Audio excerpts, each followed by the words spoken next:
Siapa yang tak kenal Imam Syafi'i? Seorang ulama besar dalam Islam yang ilmunya terus berkembang dan dipelajari hingga sekarang.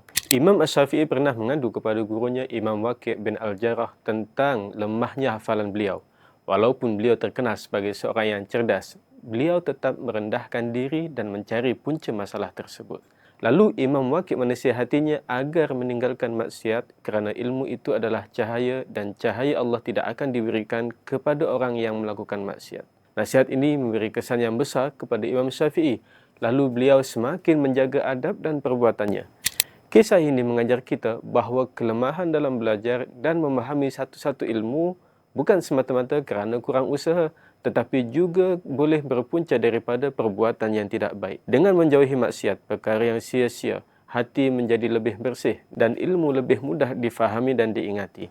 Kalau nak tahu kisah-kisah menarik berkaitan dengan bagaimana orang hebat-hebat dahulu boleh berjaya dalam pelajaran, dapatkan buku Adab Belajar ini.